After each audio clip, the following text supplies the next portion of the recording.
Happy cuan sobat investor semuanya. Baik, pada kesempatan kali ini saya akan memberikan tutorial ya, bagaimana mengakses Stockbit ya. Kali ini saya sudah sampaikan bahwa Stockbit ini bisa diakses edisi Pro-nya secara gratis. Dengan persyaratan kemarin sudah saya sebutkan, kalian harus membuka ke rekening Mahakarya Arta Sekuritas. Kalian daftar online, kemudian nanti kalian akan mendapatkan akun dan RDN, kemudian kalian deposit dan kalian akan mendapatkan free access Stockbit Pro ya, tanpa perlu membayar biaya bulanan. Nah, ini kan sangat disukai oleh para investor ataupun trader newbie ya, dengan fitur yang sangat lengkap tapi kita dapatkan secara gratisan. Nah, saya akan sesuai dengan janji saya di video sebelumnya, saya akan memberikan tutorial ya, satu persatu. Mungkin ini tidak cukup hanya satu video, nanti saya akan bagi menjadi beberapa video. Nah, ini adalah Stockbit ya, sudah tertayang ya. Ada fitur streaming, fitur stream ya namanya. Ini adalah fitur di mana kita bisa membuat status dan membuat analisa, kemudian bisa dibaca oleh semua para pemilik akun Stockbit.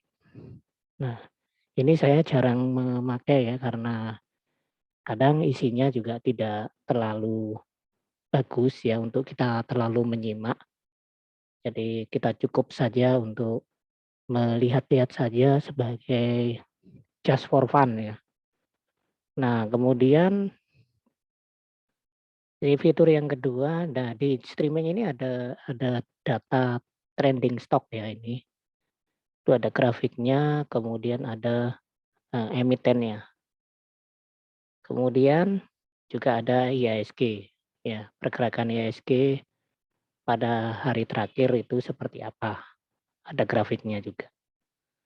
Kemudian masuk ke profile ini adalah isi dari profil pemilik akunnya, profil kita, dan komentar-komentar kita, serta status kita. Kemudian yang penting ini adalah watchlist. Watchlist ini kita bisa atur, kita bisa isi emiten-emiten yang menjadi watchlist kita. Nah, kemudian watchlist itu kita bisa atur ya. Ini kebetulan eee, seperti punya saya ini ya. Nah, ini kalian bisa menambahkan ini, add financial column. Nah, kemudian kalian tambahkan ini indikator-indikator yang hendak kalian masukkan ke situ. Nah, saya di sini memasukkan itu price, kemudian current EPS.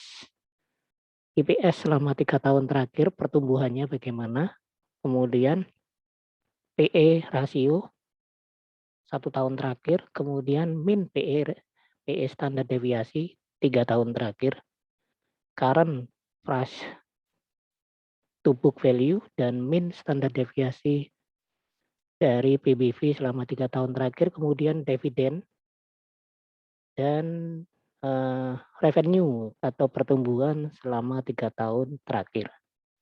Sehingga dari watchlist ini saya bisa mengira-ngira bahwa saya bisa memberikan gambaran awal pada saya, pada saham-saham yang saya watchlist ini, apakah dia sudah under value dan pertumbuhannya bagaimana selama 3 tahun terakhir secara fundamental ya, dan juga bagaimana tentang karena saya di sini menyantumkan dividen, jadi pembagian dividennya itu persentasenya naik apa turun. Nah, ini sudah saya contohkan di sini ya, seperti contohnya ini S atau S Hardware ya, bisa kita lihat di sini harganya turun 15 poin. Kalau di persentase 1,15%. Kemudian current EPS-nya adalah 37,90, cukup tinggi ya. Tapi EPS selama 3 tahun terakhir dia turun 2%. Current PE rasio yang sekarang berada di 34, 34,04. Kemudian min PE standar deviasinya minnya 30 ya. Jadi ini masih lebih tinggi daripada PE standar deviasi rata-ratanya selama 3 tahun terakhir. Kemudian di sini juga ada PBV, min PBV-nya adalah 6,03, PBV yang sekarang 4,48, berarti PBV-nya lebih rendah daripada rata-rata selama 3 tahun terakhir. Dan dividennya ini 2,49%, pertumbuhannya 8%. Nah, seperti itu dari data-data ini kita bisa menyimpulkan bahwa PBV dari Assetware ini di bawah rata-rata 3 tahunnya ya, dan kemudian PI rasionya masih lebih tinggi daripada rata-rata 3 tahunnya, kemudian dividennya masih rutin membagikan walaupun kecil, serta pertumbuhannya selama 3 tahun terakhir revenue ya, pertumbuhan revenue, pertumbuhan profitnya itu 8%. Nah, sebagai perbandingan kalau kita membandingkan, ya kita harus bandingkan dengan yang sejenis ya, artinya yang dalam sektor yang sama ya. Nah, ini seperti ADI, ini sektornya berbeda. ADI ini adalah konstruksi dan bisa kita lihat di situ current EPS-nya. EPS-nya itu minus 64%, ini berarti rugi ya. Ini rugi kalau minus itu. Dan kalau kita lihat current PE, PE-nya tinggi sekali ini dan win-nya hanya 33. Sekarang current PE-nya 153. Berarti cukup mahal. Price to book value-nya, nah ini dari dibandingkan dengan min-nya dia lebih rendah dari PBV yang sekarang. Dividend yield-nya 2%-an dan revenue-nya minus. Nah, ini berarti selama 3 tahun terakhir dia rugi. Jadi sebelum saya melakukan analisa, saya bisa lihat ini dulu. Kemudian nanti kita lihat yang memang memenuhi kriteria kita. Under value ya, kalau kalau di fundamental kan under value, bukan harganya murah atau mahal, tetapi nilainya yang kita lihat, nilainya masih under value. Nah, seperti itu. Itu yang saya lakukan. Kemudian ini tidak mungkin saya bahas semuanya ya, jadi yang intinya seperti itu kalau kita bikin list seperti itu ya. Anda bisa menambahkan financial column-nya sesuai dengan kehendak Anda. Anda juga bisa meniru apa yang saya buat ini listnya, silahkan. Lalu kemudian yang berikutnya adalah chat. Chat ini adalah ketika kita membuat status atau membalas status orang lain. Kemudian yang berikutnya adalah chat byte.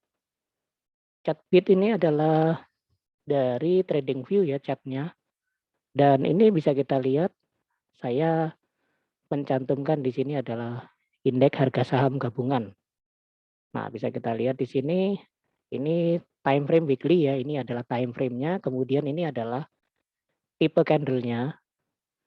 Saya biasanya pakai candlestick ya, kalian bisa pakai juga line atau pakai bar chart bisa, tapi yang lazim adalah candlestick. Kemudian juga kita bisa compare chart-nya ini dengan emiten lain yang dalam satu sektor. Kemudian ini indikator.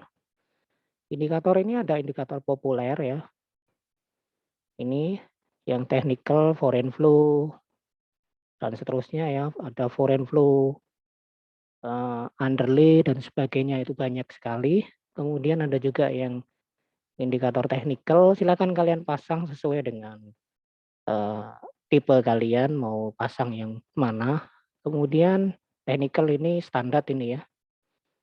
Standar secara teknikal ada MA, kemudian ada stokastik, ada RSI, ada price channel juga. Nah ini ya, ada price channel. Coba kalau ini dipasang, nah ini price channel yang di bawah itu. Nah, ada price channel juga ya. Price channel ini biasanya ngikutin channelnya. Nah, kemudian di situ juga ada yang fundamental. Ya, kita juga bisa pasang fundamental itu PBV, PI rasio, dan lain sebagainya yang kalian sesuaikan dengan eh, tipe kalian ya. Karena masing-masing orang tidak sama. Nah, ini untuk saya pasang ini, kemudian saya pasang yang bandarmologi ya. Bandarmologi itu saya pasang. Yang teknikalnya saya hanya menentukan support dan resistennya saja. Dan ini saya gambar manual ya. Itu bisa kita lihat time frame weekly, sebenarnya ISG ini time frame weekly sudah membentuk channel naik ya. Untuk membentuk channel naik ini terbukti weekly ini saya gambar support ini yang berwarna orange, kemudian yang resistennya di atas itu berwarna orange juga. Nah, channel yang dibentuk antara support dan resisten ini naik ya 45 derajat sudutnya. Artinya naik ini. Nah, tetapi pada sejak bulan Februari 2021 ini IHSG ini memang sideways ya. Jadi kalau kita lihat ini ada support lagi, ada resisten lagi yang saya gambar. Kemudian di sini juga ada garis hijau ini yang daily. Ini adalah support dan resisten yang jangka pendek. Nah, coba saya ganti ini time frame ya yang ini. Di daily, nah di daily bisa kita lihat lebih jelas bahwa di sini pergerakan IHSG ini selama mulai 2021 itu berkutat di kisaran ini Januari yang ini ya. Di Januari kemudian begitu Februari itu berkutat di antara yang warna biru, warna hijau, warna biru dan hijau ini. Jadi makanya ini sideways sebenarnya ya. Jadi IHSG itu sideways sehingga banyak para trader ataupun para investor yang tidak sabaran itu banyak meninggalkan IHSG untuk beralih ke instrumen yang lain seperti cryptocurrency ataupun eh, instrumen yang lain reksadana ya. Nah itu, jadi seperti itu. Tetapi saya menemukan hal yang menarik di sini ketika saya tarik ini. Ada garis hijau ini support resisten jangka pendek. Ternyata juga membentuk sudut walaupun tidak 45 derajat, itu 30 derajat ini. Artinya dalam jangka pendek sebenarnya IHSG ini membentuk channeling naik secara daily. Ya, jadi kuncinya memang di sini kalau dia bisa menembus hijau ini sekarang ini pada resisten kuatnya ya. Nah, dia kalau bisa menembus ini maka dia akan menuju ke area merah ini. Area merah itu berada di 6.300-an, 350 ya. Jadi seperti itu. Jadi kita bisa eh, melihat bahwa di situ sebelum kita masuk ke emiten maka kita harus tahu indeks harga saham gabungan terlebih dahulu. Jadi biasanya saya melihatnya dari situ. Jadi kalau saat ini saya masih menyimpulkan IHSG akan sideways. Ya, nggak tahu sampai kapan tapi pergerakannya masih sideways. Apalagi kemarin ya Jerome Powell sebagai presiden The Fed atau gubernur The Fed ya itu mengumumkan akan adanya tapering ya untuk di Amerika ya. Amerika ini bisa kita jadikan sebagai kiblatnya perekonomian dunia ya. Jadi kalau Amerika melakukan tapering, tapering ini artinya penjualan yield obligasi ya di Amerika. Jadi ini menyebabkan investor-investor terutama investor asing akan balik kembali ke Amerika. Jadi dolarnya akan balik kembali ke Amerika.